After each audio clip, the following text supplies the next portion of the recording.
So, in the series of the lectures of respiratory system, अब हम discuss करेंगे about pharynx. हमने previous video lecture में nose के बारे में डिस्कस किया, उसी के साथ एसोसिएटेड एंड रिलेटेड ऑर्गन है हमारा फेरेंक्स। तो बेसिकली जो फेरेंक्स है इसका दूसरा नाम है थ्रॉट, जिसको आम भाषा में जो है गला भी बोला जाता है, थ्रॉट। बट इसके जो पार्ट्स हैं अनाटॉमिकली वो 3 पार्ट्स में डिवाइड किए गए हैं।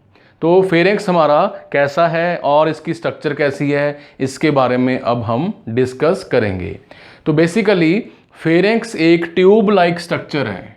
क्या है? ट्यूब लाइक स्ट्रक्चर है जो कि 12.5 सेंटीमीटर लॉन्ग है।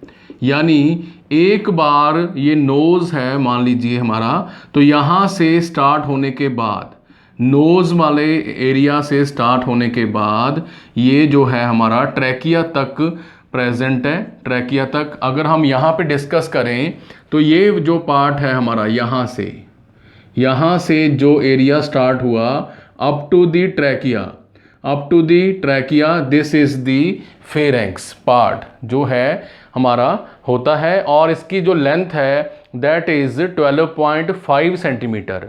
और ये कहाँ से कहाँ तक जो है प्रेजेंट है, इट एक्सटेंड स्टार्ट हो रहा है कहाँ से, from the base of the skull से स्टार्ट हो रहा है and continue up to the trachea तक जो हमारा फेरेंक्स है वो प्रेजेंट है up to the level of some text books में up to the level of oesophagus भी लिखा हुआ है। और ये जो हमारा फेरेंक्स पार्ट है that is up present at the level of cervical vertebrae also.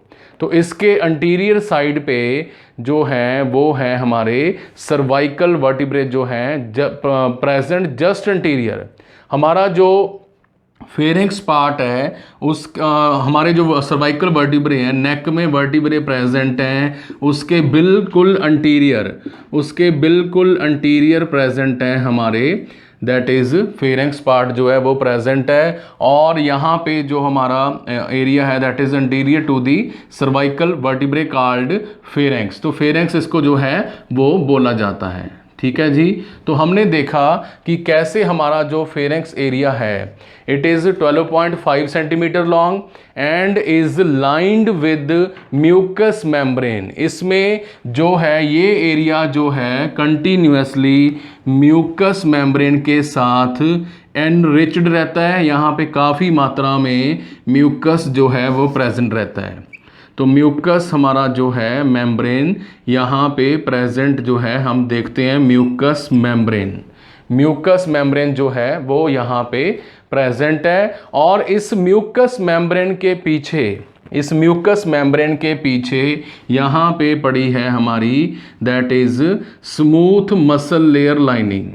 तो फेरेंक्स की जो दीवारें हैं वो बनी हुई हैं म्यूकस मेम्ब्रेन की नीचे पड़े हैं हमारे बैक साइड पे पड़े हैं that is smooth muscle layer की बनी हुई है। अब यहाँ पे ये फिर ऑब्वियस सी बात हुई कि फेरेंक्स के स्मूथ मसल हमारे रेस्पिरेशन के टाइम, डिमांड के टाइम इनवॉलंटरी काम करते हैं, यानी कि ये हमारी इच्छा शक्ति से बाहर हैं और हम इनको चाह के भी जो है कंस्ट्रिक्ट नहीं कर सकते और डायलेट नहीं कर सकते। इनकी कंस्ट्रिक्शन और इनकी डायलेशन, ठीक है, रिलैक्सेशन जो है वो इनवॉलंटरी है, क्योंकि हमने पढ़ा था जहाँ पे भी बॉडी में स्मूथ मसल्स होते हैं दे आर इनवॉलंटरी। तो हमारा जो फेरेंक्स है इसको अनाटॉमिकली हमने 3 पार्ट्स में डिवाइड किया गया है। So now we will focus on the important topic that is division of pharynx। तो डिवीजन ऑफ फेरेंक्स में हमारे कौन कौन से एरियाज जो प्रेजेंट हैं, वेरी सिंपल टू अंडरस्टैंड। थोड़ा सा ध्यान दीजिए बोर्ड की तरफ, मेरी तरफ, इसको अंडरस्टैंड कीजिए। फेरेंक्स का जो area, yes, the area present just behind the nose, pharynx का वो एरिया जो कि नोज के पोस्टीरियर बैक साइड पे पड़ा है, that is called, yes please, nasopharynx. Very very simple. अब फेरेंक्स का जो हिस्सा ओरल कैविटी के पीछे पड़ा है, that is basically, yes please, हमारा ओरोफेरेंक्स। ओरोफेरेंक्स इसको बोला जाता है। नेजोफेरेंक्स वो एरिया फेरेंक्स का जो हमारे नोज के पीछे है, nasopharynx. Oropharynx is present just behind the oral cavity. And laryngopharynx, laryngopharynx हमारा, लेरेंजियोफेरेंक्स जो है, दैट इज हमारा वो फेरेंक्स है which is connected with the larynx, which is connected with the larynx. यानी कि ये वाला जो एरिया है, that is nasopharynx, oropharynx and yes please laryngopharynx. तो इसकी हमारी 3 डिविजन्स हमने देखी, 3 पार्ट्स देखे, नेजोफेरेंक्स, ओरोफेरेंक्स एंड लेरेंजोफेरेंक्स। तो हमने यहाँ तक देखा कि हमारा जो फेरेंक्स पार्ट है एनाटॉमी में, हमारे जो रेस्पिरेटरी सिस्टम का काफ़ी इंपॉर्टेंट पार्ट है pharynx. It is 12.5 centimetre long और इसके अंदर प्रेजेंट है म्यूकस मेम्ब्रेन की लाइनिंग और प्रेजेंट है हमारा smooth muscle layer. Smooth muscle layer जो है यहाँ पे प्रेजेंट है। और इसके जो बिल्कुल बैक साइड पे प्रेजेंट है हमारे 6 सर्वाइकल वर्टिब्रे। 6 सर्वाइकल वर्टिब्रे के बिल्कुल अंटीरियर साइड पे, फ्रंट साइड पे प्रेजेंट है हमारा, that is pharynx which is having, yes please, 3 parts, oropharynx, nasopharynx and laryngopharynx जो है यहाँ पे प्रेजेंट है। अब जैसे ही हमारा नेजोफेरेंक्स, नेजोफेरेंक्स, ओरोफेरेंक्स जो है यहाँ पे ट्रैकिया के पास पहुँचना शुरू करता है, स्टार्ट होता है ओरोफेरेंक्स, तो यहाँ पे ओरल कैविटी है। Let me draw here oral cavity. तो यहाँ पे हम ओरल कैविटी जो है वो ड्रॉ करते हैं। यहाँ तक सभी ने नोट कर लिया? Okay. If you have any doubt regarding the lecture till now, feel free to ask in the comment section. Okay, तो हमने देखा ये वाली जो हमारी डायग्राम है, हमारी स्ट्रक्चर हमने ड्रॉ की है, नेजोफेरेंक्स नोज वाला हिस्सा और ओरोफेरेंक्स, इसको हम यहाँ पे लेके आए हैं। So this is basically oropharynx. तो यहाँ पे हमारा जो है हार्ड पैलेट प्रेजेंट है। ये एरिया जो है हार्ड पैलेट, हार्ड पैलेट के बैक साइड पे प्रेजेंट है, क्या प्रेजेंट है, यस प्लीज, सॉफ्ट पैलेट। ये रेड वाला एरिया जो है सॉफ्ट पैलेट, ठीक है। तो सॉफ्ट पैलेट के साथ क्या लगा हुआ है, यूव्यूला। जैसे ही हम खाना खाते हैं, ठीक है, एयर माउथ के थ्रू अपना इनटेक करते हैं, इंस्पिरेट करते हैं एयर, तो वो एयर यहाँ से ऐसे क्रॉस कर जाती है। अब नोज एंड ओरल कैविटी, ये वाला कौन सा फेरेंक्स है, नेजोफेरेंक्स, ओरोफेरेंक्स और ये वाला जो है लेरेंजोफेरेंक्स, ठीक है, समझ रहे हो ना बात। तो ओरोफेरेंक्स, नेजोफेरेंक्स एंड लेरेंजोफेरेंक्स। अब जैसे ही हमारा नेजोफेरेंक्स ओरोफेरेंक्स के साथ आके ये बेंड ऐसे कर्व शेप स्ट्रक्चर बनाता है, तो यहाँ पे प्रेजेंट है हमारे, यस, फेरेंजियल टॉन्सिल। यहाँ पे प्रेजेंट हैं फेरेंजियल टॉन्सिल। ये टॉन्सिल्स जो हैं लिम्फेटिक सिस्टम के under, pharyngeal tonsils lymphatic system के अंडर हमारे आने वाले food item and air intake जो हम करते हैं उसमें प्रेजेंट माइक्रो ऑर्गेनिज्म को किल करने का काम ये टॉन्सिल्स करते हैं। फेरेंजियल टॉन्सिल्स जो हैं वो नेजोफेरेंक्स एंड ओरोफेरेंक्स के कर्व वाले एरिया में प्रेजेंट हैं। तो यहाँ पे कौन से प्रेजेंट हैं गले में हमारे tonsils, yes please, these are palatine tonsils. Palatine tonsils इनको बोलते हैं, ये पैलाटाइन टॉन्सिल्स यहाँ पे प्रेजेंट हैं। So what did we learn till now, हमने क्या सीखा, हमने देखा कि फेरेंक्स जो प्रेजेंट नेजोफेरेंक्स एंड ओरोफेरेंक्स में जो प्रेजेंट टॉन्सिल्स हैं they are called pharyngeal tonsil, और जो गले में प्रेजेंट हैं just near the uvula they are called palatine tonsils. Okay, everybody clear about this palatine tonsils and about the pharyngeal tonsils. तो यहाँ पे जो हमारे फ्रेंजियल टॉन्सिल्स हैं, अगर इन्फ्लामेशन हो जाए, इनकी टॉन्सिलाइटिस हो जाए, क्या हो जाए, टॉन्सिलाइटिस, फ्रेंजियल टॉन्सिलाइटिस हो जाए due to presence of streptococcal infection वगैरह, ठीक है जी, तो ये ऑब्वियस सी बात है, यहाँ पे इनकी इन्फ्लामेशन हो जाएगी। एयर जो है नोज़ के थ्रू हमारा मूव करेगी, बट यहाँ पे ब्लॉकेज होने के कारण एयर यहाँ पे क्रॉस नहीं कर पाएगी।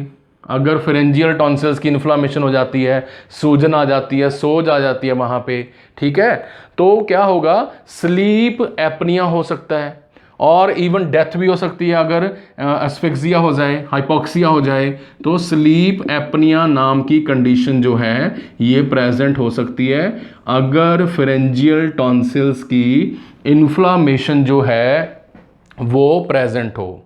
तो हमने देखा nasopharynx, oropharynx, pharyngeal tonsils, palatine tonsils and yes please sleep apnoea. तो दो पेयर हमारे जो हैं यहाँ पे ऑर्गन्स हैं, पैलाटाइन टॉन्सिल्स वो प्रेजेंट हैं और लिंगुअल टॉन्सिल्स प्रेजेंट हैं। लिंगुअल टॉन्सिल्स कौन से हैं, जो हमारी जीभ के नीचे पड़े हैं, यहाँ पे दो पेयर ऑफ यहाँ पे जो टॉन्सिल्स हैं। जैसे ही आप अपनी जीभ को, टंग को जो है मिरर के आगे ऊपर उठा के देखते हैं तो यहाँ पे प्रेजेंट हैं लिंगुअल टॉन्सिल्स, लिंगुअल टॉन्सिल्स, ठीक है जी। ये सभी लिम्फेटिक सिस्टम का पार्ट है and they play very important role in the immunity purpose. Immunity purpose में इंपॉर्टेंट रोल प्ले करते हैं। जो आप पानी पी रहे हो, एयर को इंस्पायर और एक्सपायर कर रहे हो, ठीक है जी, और हमारा खाना खा रहे हो, जो भी वहाँ पे माइक्रो ऑर्गेनिजम्स को किल करने का काम जो है ये हमारे टॉन्सिल्स करते हैं। हाँ ठीक है, सलाइवा में भी अमाइलिन जो है वो नाम का हमारा जो प्रोटीन प्रेजेंट है, विच इज़ ऑल्सो जो है बैक्टीरियल साइडल एक्शन करती है, ठीक है जी। तो हमने देखा palatine tonsil, lingual tonsil and pharyngeal tonsils. तो हमारी जो ओरल कैविटी की ओपनिंग है, ओरल कैविटी की वो ओपनिंग जिसको आप मिरर के आगे देखते हो और फ्री टाइम में जब आप ब्रश कर रहे होते हो, आप फ्री होते हो, ठीक है, आपके पास टाइम होता है, तो आप में से कुछ स्टूडेंट्स जो हैं, कुछ इंडिविजुअल्स जो हैं, वो टूथब्रश को पीछे तक लेके जाने की कोशिश करते हैं। वो पीछे जो बेंड बना हुआ है, मोड़ बना हुआ है, यहाँ पे ऐसे कर्व बना हुआ है, यहाँ तक साफ करके आएंगे, ठीक है। तो ऊपर क्या प्रेजेंट है, यहाँ पे नेजोफेरेंक्स, ये हुआ ओरोफेरेंक्स। तो ये बेंड लाइक ओपनिंग, ये बेंड लाइक ओपनिंग इसको बोलते हैं फॉसेज, इसको बोलते हैं जी फॉसेज। प्लीज इसको नोट कर लीजिए, bend like opening in the oral cavity, जिसके साथ हमारा ओरल कैविटी ईसोफेगस के साथ, ट्रैकिया के साथ कनेक्ट होता है, हमारा ओरोफेरेंक्स के साथ कनेक्ट होता है, दैट इज कॉल्ड फॉसेज। और ऑब्वियस सी बात है, अगर टॉन्सिल्स की ज़्यादा इन्फ्लेमेशन हो जाएगी तो इनको सर्जिकली रिमूव करना पड़ता है, that process is called tonsillectomy, that process is called tonsillectomy, removal of जितने भी टॉमी के सर्जरीज हैं पीछे, जिनके पीछे टॉमी वर्ड आता है, ठीक है जी, हमारा जो है सफिक्स वर्ड है Tommy, they mean, that mean removal, removal of tonsils जो है यहाँ पे किया जाता है, ठीक है। तो हमने देखा कि नेजोफेरेंक्स नोज का वो हिस्सा है जो, यस प्लीज, नोज के पीछे है। ओरोफेरेंक्स कौन सा हिस्सा है, जो ओरल कैविटी के बिहाइंड प्रेजेंट है। और लेरेंजोफेरेंक्स वो एरिया है which is connected with the okay larynx, larynx के ऊपर जो है प्रेजेंट है। नेजोफेरेंक्स में ही हमने प्रीवियस लेक्चर में देखा था, नेजोफेरेंक्स में ही हमारी यूस्टेशियन ट्यूब, हमारी जो ईयर्स से आ रही हैं, हमारी जो ईयर्स से ऑडिटरी ट्यूब आ रही हैं, यूस्टेशियन ट्यूब आ रही हैं, वो यहाँ पे खुल रही हैं, जिसके बारे में मैंने प्रीवियस लेक्चर में बताया था कि एक्सटर्नल एनवायरनमेंट में एयर का प्रेशर जो है 760 mmHg होता है और हमारे ईयर्स के अंदर भी ये प्रेशर 760 mmHg होता है। इन दोनों को बराबर रखने का काम कौन कर रहा है, सो दैट हमारा ईयर ड्रम रप्चर ना हो जाए। इनको बराबर इक्वल करने का काम जो है वो कर रही है यहाँ पे यूस्टेशियन ट्यूब, जो कि हमारे ईयर्स में से होती हुई, मिडल ईयर में से होती हुई कहाँ पे खुल रही है, वो खुल रही है हमारे नेजोफेरेंक्स एरिया में। नेजोफेरेंक्स एरिया में यूस्टेशियन ट्यूब जो है वो आके ओपन अप होती है, जिसके साथ एयर प्रेशर जो है वो मेंटेन रहता है। ये आपने याद रखना है, ठीक है जी। उसके बाद हमारा ओरोफेरेंक्स, जो कि ओरल कैविटी के बिहाइंड प्रेजेंट है, it is having palatine tonsils, lingual tonsils, और इसके जो पीछे प्रेजेंट हैं दैट इज माल्ट सिस्टम भी यहाँ पे प्रेजेंट है, जिसके बारे में हमने स्टडी किया था, MALT माल्ट, ठीक है। म्यूकस एसोसिएटेड लिम्फॉइड टिश्यू, इसको बोला जाता है mucus associated lymphoid tissue. MALT system के बारे में हमने ऑलरेडी लिम्फेटिक सिस्टम के अंडर एक वीडियो जो है वो बना रखी है, ठीक है। आपको पता है ना इसके बारे में, अपने जो है हमने कोशिश की है कि हर एक एनाटॉमी के टॉपिक को कवर किया जाए। अगर आपके माइंड में कोई भी टॉपिक आता है जो आपको लगता है कि हमने वीडियो नहीं बनाई, तो आप उसको कमेंट सेक्शन में हमें बता सकते हैं। हम प्रॉमिस करते हैं कि जल्द से जल्द हम जो है उसके ऊपर वीडियो बना के अपलोड करेंगे। तो उसके बाद हमारा टॉपिक आता है दैट इज ऑब्वियस है, we call it laryngopharynx. Laryngopharynx कौन सा फेरेंक्स है? Which is connected with the larynx part. Larynx की पार्ट के बारे में हमारी जो वीडियो है उसमें हम डिस्कस करेंगे कि व्हाट इज लेरेंक्स, क्या इसका इंपॉर्टेंट काम है बॉडी में। बट फेरेंक्स का वो एरिया जो लेरेंक्स के साथ कनेक्टेड है that is called, yes please, that is called laryngopharynx. Laryngopharynx जो है इसको बोला जाता है। और यहाँ पे अभी अगर हम इसकी और डिटेल की स्ट्रक्चर स्टडी करें तो ये तो हमने 3 डिविजन्स के ऊपर काफ़ी फोकस किया। Okay, now we will focus on the structure of the pharynx. Pharynx की स्ट्रक्चर के ऊपर हम जो है वो फोकस करेंगे। तो इसकी जो हमारी फेरेंक्स की लाइनिंग है वो किसकी बनी हुई है? फेरेंक्स की जो लाइनिंग है हमने बोला, यस प्लीज़, यहाँ पे नोज़ है हमारा, ठीक है, एक बार फिर बनाते हैं, और यहाँ पे प्रेजेंट है ट्रैकिया। तो यहाँ पे हमारा जो है नेजोफेरेंक्स, ठीक है, हमारा जो है यहाँ पे okay, this is oral cavity, ठीक है जी, ओरल कैविटी। यहाँ पे प्रेजेंट है ओरोफेरेंक्स, एंड ये वाला जो हमारा कनेक्टेड है विद लेरेंक्स, दिस इज लेरेंजोफेरेंक्स, ओरो, लेरेंजो एंड नेजो, ठीक है जी, नेजोफेरेंक्स। क्लियर है जी सभी को? ओके, तो इसकी जो लाइनिंग है हमारे म्यूकस पार्ट की, ये वाली जो लाइनिंग है, ठीक है, इसको जो है हर टाइम वेट रखती है। ये कहाँ तक प्रेजेंट है और इसका काम क्या है, और ये कौन से सेल्स जो है, लेयर जो है वो बनाती है। तो mucous membrane lining of the pharynx जो है, it is having the lining of ciliated columnar epithelium. तो यहाँ पे लाइनिंग प्रेजेंट है ciliated columnar epithelium. Ciliated columnar epithelium की लाइनिंग यहाँ पे प्रेजेंट है, सिलिएटेड कॉलुमनर एपिथेलियम, ठीक है जी, जिसके ऊपर ये सिलिएटेड कॉलुमनर एपिथेलियम के कॉलम शेप लंबे सेल्स प्रेजेंट हैं, जिनके ऊपर लगा होता है सीलिया। सीलिया की मूवमेंट के कारण, सीलिया की मूवमेंट के कारण, और यहाँ पे प्रेजेंट है हमारा म्यूकस, जो कि डस्ट, पॉलन, माइक्रो ऑर्गेनिजम्स को पकड़ लेता है, यहाँ पे कैच कर लेता है। और सीलिया की मूवमेंट के कारण इनकी जो वो हम कह सकते हैं कि मूवमेंट है कलेक्ट की हुए डस्ट पार्टिकल्स की, वेस्ट पार्टिकल्स की, इनकी मूवमेंट वन डायरेक्शन में होती है। यानी हमारा फेरेंक्स जो है सीलिया की हेल्प के साथ, सीलिया की हेल्प के साथ, यहाँ पे सीलिया लगा हुआ है, कॉलुमिनेटेड सिलिएटेड कॉलुमनर एपिथेलियम लगे हुए हैं यहाँ पे। तो ये सीलिया मूवमेंट के साथ सारी डस्ट पार्टिकल्स को, यस प्लीज़, या तो हमारी किस में कवर अप करेगा, नोज़ की तरफ, जिससे हमें स्नीजिंग होगी और हमें जो है छींक भी आ सकती है, ठीक है, हम इसको जो है कफ आउट भी कर देते हैं, स्नीज भी कर सकते हैं, और सारे जो हमारे पॉलन पार्टिकल्स हैं, डस्ट पार्टिकल्स हैं, वो रिमूव हो जाते हैं। तो किसकी हेल्प के साथ हुए? Ciliated columnar epithelium. Ciliated columnar epithelium की मूवमेंट के कारण यहाँ पे डस्ट पार्टिकल्स ट्रैप होते हैं। ठीक है, please note the word trap.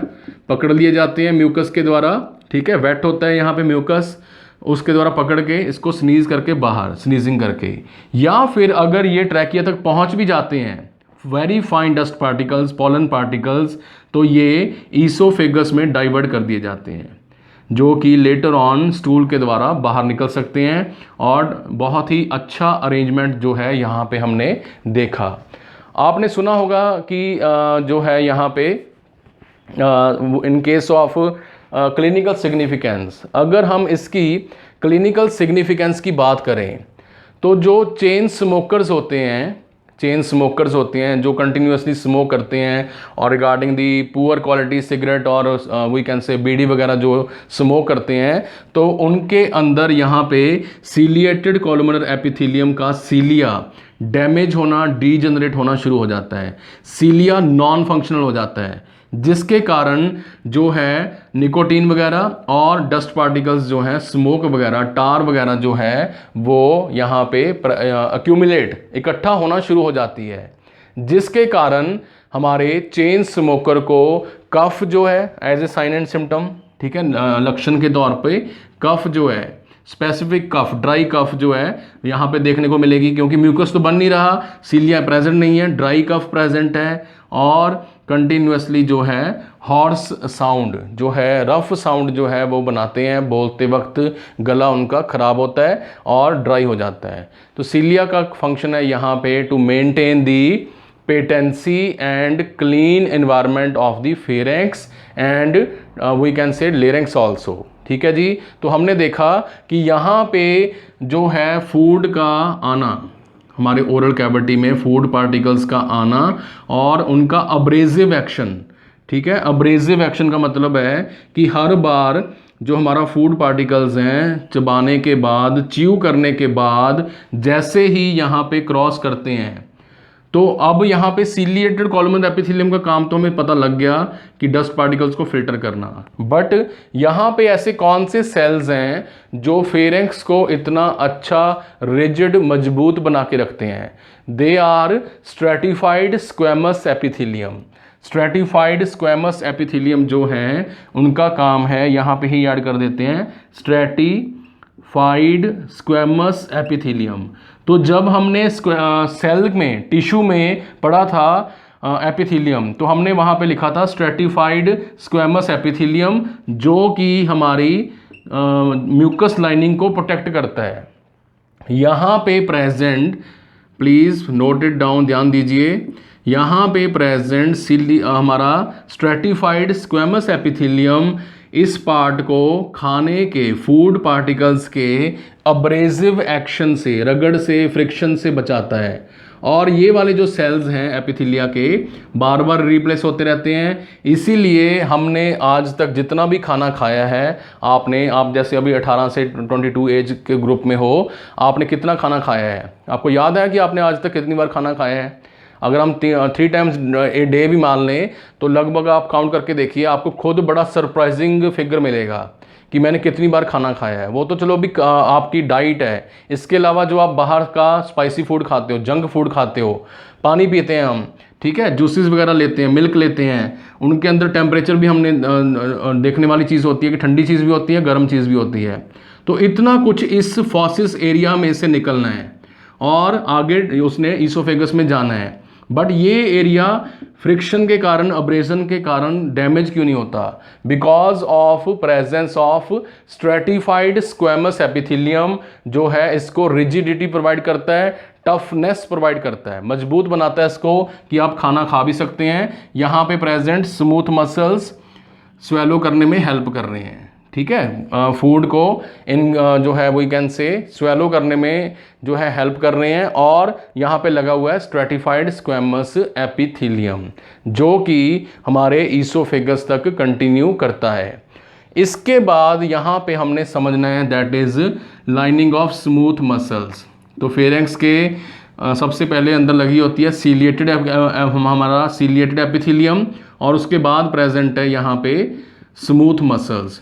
तो ये स्मूथ मसल्स जैसे ही आप रनिंग करने की कोशिश करते हैं, ऑन डिमांड आपको एकदम कोई डेंजर महसूस हुआ, रनिंग करनी पड़ी, तो ये स्मूथ मसल्स फैल के फेरेंक्स के डायामीटर को इंक्रीज कर सकते हैं। मान लो ये आप रेस्ट में बैठे हैं, आपका फेरेंक्स है, अब स्मूथ मसल्स के कारण ये आपका फेरेंक्स फैल गया, डायलेट हो गया ज़्यादा, ठीक है। डायलेट होने के बाद क्या होगा, इसमें से एयर कम जाएगी कि ज़्यादा जाएगी?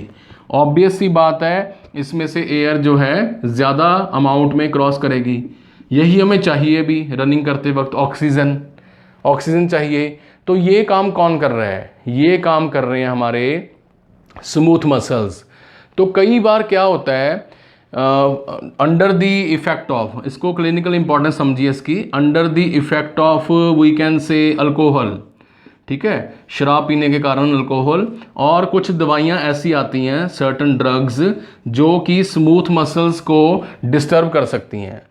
तो इन पेशेंट्स में जो अल्कोहल इनटेक ज़्यादा लेते हैं, sedative drugs, yes, certain category में हम बोल सकते हैं नींद लेके आने वाले sedative drugs, anti anxiety drugs, तो ये ड्रग्स जो हैं स्मूथ मसल्स को ज़्यादा ही रिलैक्स कर सकते हैं।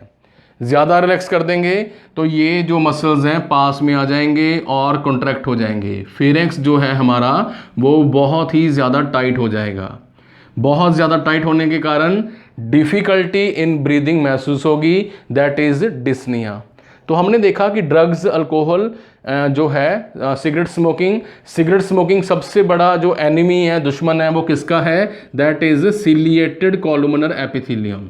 ऐसे क्वेश्चन जो हैं स्मोकिंग के कारण कौन सी लेयर डैमेज होती है, they are frequently asked in the MCQs, government exam में पूछे जाते हैं। सिगरेट स्मोकिंग के कारण सीलिएटेड कॉलमनर एपिथेलियम, और फूड की अब्रेजन से बचाने वाला एपिथेलियम है stratified squamous epithelium, stratified squamous epithelium, ठीक है जी। और कुछ ड्रग्स जो हैं they can affect the smooth muscles of the pharynx, pharynx के स्मूथ मसल्स को जो है वो हमारे इन्वॉल्व कर सकते हैं, डैमेज कर सकते हैं, डायलेट कर सकते हैं। ओके, यहाँ तक सभी को क्लियर है? Anybody having any doubt till now? Ask in the comment section. Okay, now we will focus on the blood supply of the pharynx. हमने देखा नेजोफेरेंक्स, ओरोफेरेंक्स, लेरेंजोफेरेंक्स। अब हम बात करेंगे कि अरोटा की कौन कौन सी ऐसी ब्रांचेज हैं जो कि फेरेंक्स को, हमारे हार्ट में से ब्लड पंप हो रहा है, और कौन सा वो हमारी जो आर्टरीज हैं, वेन्स हैं, ब्लड वेसल्स हैं जो फेरेंक्स एंड लेरेंक्स को ब्लड सप्लाई कर रही हैं। Now we will focus on the blood supply. तो फेरेंक्स की ब्लड सप्लाई के ऊपर हम फोकस करेंगे। सबसे पहले arterial blood supply, okay, then we will discuss about the venous return, venous return के बारे में बात करेंगे, एंड इसी के साथ हमारी जो है नर्व सप्लाई भी हम डिस्कस करेंगे, ठीक है जी। So let's start with our arterial blood supply. तो फेरेंक्स को आर्टीरियल ब्लड सप्लाई जो है वो कहाँ से मिल रही है? From the branches of, very simple, अगर ये एरिया हमारे फेस के पास प्रेजेंट है तो ब्रांचेज ऑफ फेस से, यस प्लीज, फेशियल आर्टरी। तो फेशियल आर्टरी की जो ब्रांचेज हैं वो यहाँ पे ब्लड सप्लाई कर रही हैं, ऑक्सीजनेटेड ब्लड जो है वो प्रोवाइड कर रही हैं। एंड सिमिलरली उसी तरह हमारा जो वीनस रिटर्न है, it is done by the facial venules. Facial venules, ये मैंने बहुत बार बताया लेक्चर्स में कि जो आर्टरी का नाम होता है वही मैक्सिमम केसेस में अनॉटमी में हमारे वेन्स का नाम भी होता है। फेशियल वेन्स अल्टीमेटली कहाँ लेके जाएंगी? Yes please, internal jugular vein. तो इंटरनल जुगुलर वेन में एक बार फिर हमारे फेरेंक्स के सेल्स का, सारे मिलियंस ऑफ सेल्स का DO2 ब्लड, डीऑक्सीजनेटेड ब्लड जो है वो जुगुलर वेन में ही आएगा। और जुगुलर वेन के बाद कहाँ पे? सुपीरियर वेना कावा, एक बार फिर हार्ट में। बात करें नर्व सप्लाई की, तो फेरेंक्स में प्रेजेंट है स्मूथ मसल लेयर। तो हमने अभी बोला कि smooth muscle layer is not under our control, तो यहाँ पे हमारा parasympathetic nervous system and sympathetic nervous system, yes please, parasympathetic nervous system and sympathetic nervous system जो है फेरेंक्स की एक्टिविटी को कंट्रोल कर रहा है। इसी के साथ प्लस का निशान डाल लीजिए, यहाँ पे नोट कर लीजिए वेगस एक्टिविटी। वेगस एक्टिविटी भी जो है हमारे फेरेंक्स की फंक्शनिंग को कंट्रोल कर सकती है। सो हमने देखा कि कैसे हमारा जो पैरासिम्पैथेटिक पीएनएस जो है sympathetic nervous system SNS plus vagus supply जो है वो इसको कंट्रोल कर रही है, और जो है इसका जो मेन कंट्रोल है that is from the cervical ganglia. हमने पढ़ा था नर्वस सिस्टम में सर्वाइकल गैंग्लिया, वहाँ से इसका जो कंट्रोल है वो होता है। ओके, यानी कि मेरा कहने का मतलब है कि हमारे फेरेंक्स का ओरोफेरेंक्स, लेरेंजोफेरेंक्स और जो है हमारा नेज़ो, ओरो और लेरेंजो, इन तीनों का कॉन्ट्रैक्शन एंड रिलैक्सेशन, एयर की कितनी अमाउंट अंदर जा रही है ड्यूरिंग रेस्ट, रनिंग टाइम कितनी जानी चाहिए, एक्सरसाइज के टाइम डिमांड बढ़ जाती है तब, और जब आप सो रहे हो, तो इन तीनों के अकॉर्डिंग जो है हमारा sympathetic nervous system in muscles की रिलैक्सेशन एंड कॉन्ट्रैक्शन जो है वो करवाता है। क्लियर है जी सभी को यहाँ तक? Anybody having any doubt till now? Okay, तो अब हम डिस्कस करेंगे about the functions of the pharynx. तो इसके फंक्शंस जो हैं they are approximate similar to the nose के साथ काफ़ी जो हैं इसके फंक्शंस मिलते हैं। बेसिकली है तो ये एक ट्यूब लाइक स्ट्रक्चर है फेरेंक्स, ठीक है। नोज़ से हमारे शुरू होती है, ओरल कैविटी के साथ जुड़ जाती है और नीचे कंटिन्यू करती है हमारे लेरेंक्स के साथ। So let's begin with the functions of the we can say our organ that is pharynx. तो ऑब्वियस है, number 1 is to make the air warm, क्योंकि हमने लिखा फेशियल आर्टरी की ब्रांचेस बहुत रिच ब्लड सप्लाई प्रोवाइड कर रही हैं, तो इसका मेन फंक्शन है to make the air warm, और हमारे बॉडी टेम्परेचर के अकॉर्डिंग ये एयर जो है बना दी जाती है। इसके अलावा हमारा जो फेरेंक्स है it is also involve in the digestive system and air passing जो है हम इसको कह सकते हैं, और हमारा जो फेरेंक्स है ये स्पीच प्रोडक्शन में भी हेल्प कर रहा है, स्पीच प्रोडक्शन में भी जो है वो हेल्प करता है, speech production. Then we can say, क्योंकि इसके अंदर टॉन्सिल्स प्रेजेंट हैं तो ये ऑब्वियस है इम्यूनिटी में भी काफ़ी रोल प्ले कर रहा है, ह्यूमिडिफिकेशन में रोल प्ले कर रहा है, मेकिंग द एयर मॉइस्ट, ठीक है जी। ह्यूमिडिफिकेशन में भी हमारा जो फेरेंक्स है it plays very important role and including the immunity, because इसके अंदर प्रेजेंट हैं palatine tonsils and pharyngeal tonsils जो हैं यहाँ पे प्रेजेंट हैं। इसके अलावा हियरिंग में भी, सुनने में भी ये हमारा जो फेरेंक्स एरिया है ये काफ़ी वाइटल रोल प्ले कर रहा है, ठीक है। We can say hearing process, क्योंकि मैंने अभी पढ़ाया कि हमारा जो यूस्टेशन ट्यूब है ईयर्स में से आ रही है यूस्टेशन, हमारा जो मिडल ईयर है ये मिडल ईयर और उसके बाद इनर ईयर, ठीक है जी। मिडल ईयर से हमारे फेरेंक्स की तरफ आ रही है यूस्टेशन ट्यूब। तो जैसे ही बाहर का जो हमारा एयर का प्रेशर है दैट इज़ 760 mmHg, और अंदर भी मिडल ईयर में जहाँ पे Méliès, incus and steps bones जो हैं वो प्रेजेंट हैं, तो इस एरिया में भी प्रेशर कितना रखा जाएगा हमारी यूस्टेशन ट्यूब द्वारा 760 mmHg। तभी तो बाहर का जो प्रेशर है, एनवायरमेंटल एयर का प्रेशर है, वो हमें फील नहीं होता, क्योंकि हमारे ईयर्स के अंदर उतना ही प्रेशर है, लंग्स के अंदर उतना ही एयर का एक्सचेंज हो रहा है जितना बाहर है। इक्विलिब्रियम में दोनों ऑर्गन्स प्रेजेंट हैं, चाहे वो हमारे लंग्स हैं चाहे वो हमारे ईयर्स हैं, तभी हम खुद एनवायरनमेंट का ही पार्ट जो है वो बने हुए हैं। अदरवाइज प्रेशर इतना ज़्यादा है एनवायरनमेंट का that it can actually crush us, जो है हमें स्क्वीज़ कर सकता है। तो यहाँ पे प्रेजेंट है हियरिंग में जो है बैलेंस बनाते हुए हमारा फेरेंक्स जो है वो सुनने में हेल्प कर रहा है, लिम्फेटिक जो सिस्टम है इम्यूनिटी में हेल्प कर रहा है, और ऑब्वियस है स्पीच प्रोडक्शन में भी हेल्प जो है वो कर रहा है। सो हमने फेरेंक्स के बारे में पढ़ा, इसकी स्ट्रक्चर के बारे में पढ़ा, और इसकी जो 3 डिविजन्स हैं, ब्लड सप्लाई है, फंक्शंस है, उसके बारे में स्टडी किया। किसी भी स्टूडेंट को अगर 0.1% भी डाउट है, क्वेरी है, कोई एक्स्ट्रा पॉइंट पूछना है, तो वो हमारे कमेंट सेक्शन में फ्री माइंड के साथ पूछ सकता है। हम जो है मैक्सिमम उसकी क्वेरी को आंसर करने की इमीडिएटली कोशिश करेंगे, उसके ऊपर एक वीडियो बना के जो है समझाने की पूरी कोशिश करेंगे। Thank you for watching. In the next video, we will discuss about the most important organ of the respiratory system, that is larynx and lungs. Keep sharing, keep subscribing, and thank you for watching.